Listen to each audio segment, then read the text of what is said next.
ॐ मूकं करोति वाचालं पंगुं लंघयते गिरिं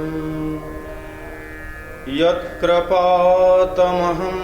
वन्दे परमानंदमाधवम्।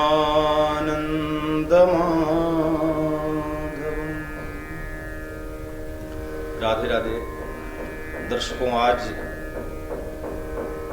जीवन को सफल, सुखी और आनंद में कैसे बनाएं, इस विषय पर चर्चा करना चाहते हैं। संसार का प्रत्येक व्यक्ति सुख चाहता है, सुख की कामना करता है। वह भागता है, प्रयत्न करता है, उद्योग करता है। सारे प्रयत्नों का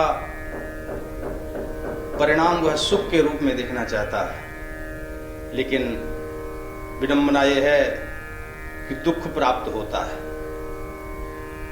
और दुख सबके लिए नहीं है। यहां पर संसार में कोई सुखी है, कोई दुखी है। तो इन सुख और दुख दोनों को देखकर हमें विचार करना चाहिए कि इसे सुख कैसे प्राप्त हो रहा है,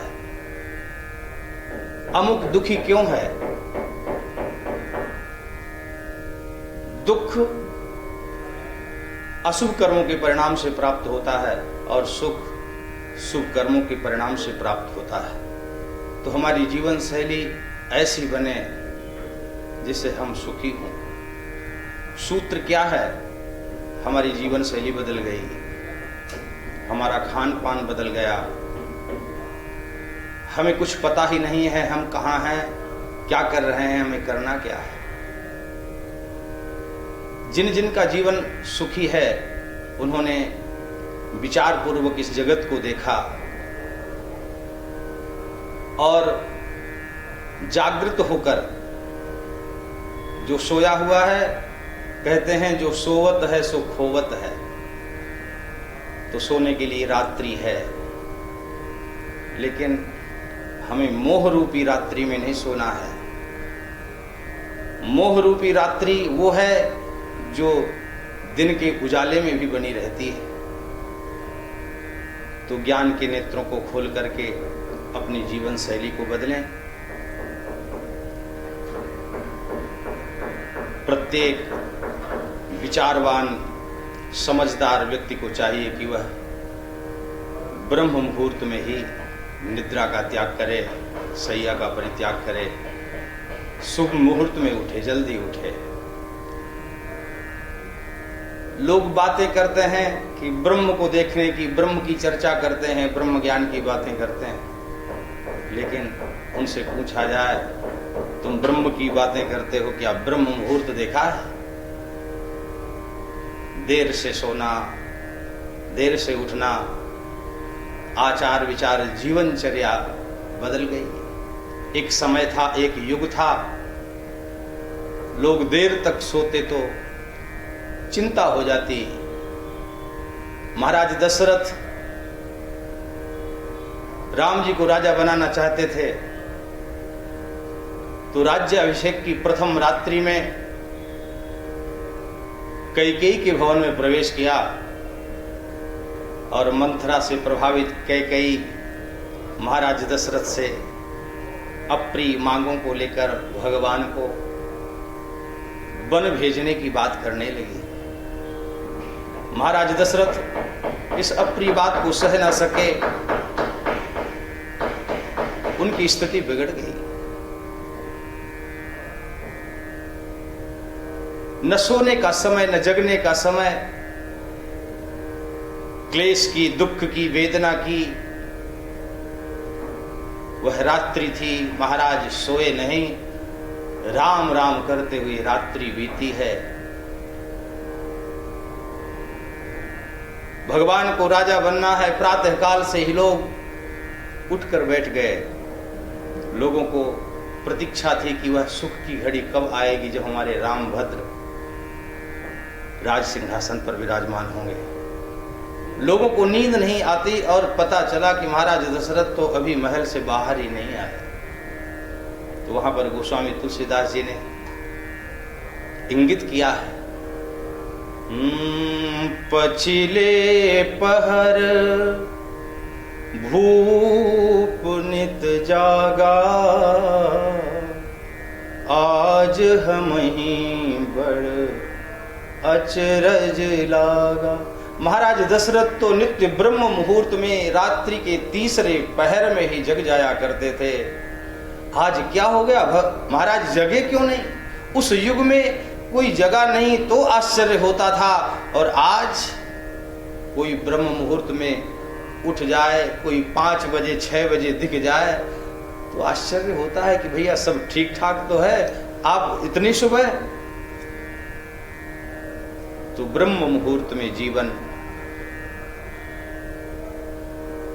प्रातः काल होते ही परिचर्या प्रारंभ हो जाती है, पक्षियों का कलरव प्रारंभ हो जाता है। हम अपने आप को धनिक वनिक बुद्धिमान कर्मठ समझते हुए व्यर्थ में समय बर्बाद करते हुए सोते रहते हैं और विचार करें कि हमें तो संसार में बहुत कुछ चाहिए। माता पिता की सेवा के लिए, पत्नी पुत्रों के पालन के लिए, परिवार की संभाल के लिए बहुत से धन की आवश्यकता है। लेकिन उन पक्षियों पर विचार करो कि जिनका कोई घर नहीं, जिनकी कोई आवश्यकता नहीं, वो किस लिए अरुणोदय होते ही, सूर्योदय से पहले ही, रात्रि का तिमिर ज्यों ही ध्वंस होता है त्यों ही पक्षियों का कलरव प्रारंभ हो जाता है और अपनी परिचर्या में चले जाते हैं। तो हम अपनी जीवन शैली को सुधारने के लिए इस जगत को हम देखते हैं कि यह जगदीश्वर के अधीन है। तो जगदीश भगवान नारायण, भगवान विष्णु, भगवान शिव, जिनकी जैसी आस्था है उनको कहते हैं। पर सब कोई जिनको देखता है, जो प्रत्यक्ष नारायण के रूप में हमारे सामने पूर्व दिशा से रोज उदित होते हैं और जगत को प्रकाश प्रदान करते हैं, तिमिर का हरण करते हैं, अपनी तेजस्विता शक्ति से समस्त वनस्पतियों को तेज प्रदान करते हैं, उन भगवान भास्कर को हम तब देखते हैं जब बहुत देर हो जाती है। जो जगत हित के लिए, संसार के हित के लिए पूर्व से लेकर पश्चिम तक की यात्रा करते हैं, दारिद्र्य का दहन करने वाले हैं, समस्त कामनाओं की पूर्ति करने वाले हैं, प्रत्यक्ष नारायण भगवान सूर्य प्रयत्न पूर्वक उन भगवान भास्कर का ब्रह्म मुहूर्त में उठने वाला निश्चित दर्शन करता है। और जो ब्रह्म मुहूर्त में उठता है, सूर्य भगवान का दर्शन करता है, सूर्य भगवान को अर्घ देता है, धरती माता को प्रणाम करता है, बड़े बुजुर्गों का आदर सम्मान करता है, उसका जीवन सुखमय बनता है, दिव्य बनता है। यही कहूँगा, अपने जीवन की शुरुआत ब्रह्म मुहूर्त से उठने की करें। आज की बस यही चर्चा, जो सुना उसको अपने जीवन में लागू करें और सुख का, वैभव का, सफल जीवन का आनंद प्राप्त करें। जीवन सफल बनेगा। जीवन सफल बनाने के लिए कुछ सुने, समझें और अपने जीवन में उतारें। जय जय श्री राधे, जय जय श्री राधे।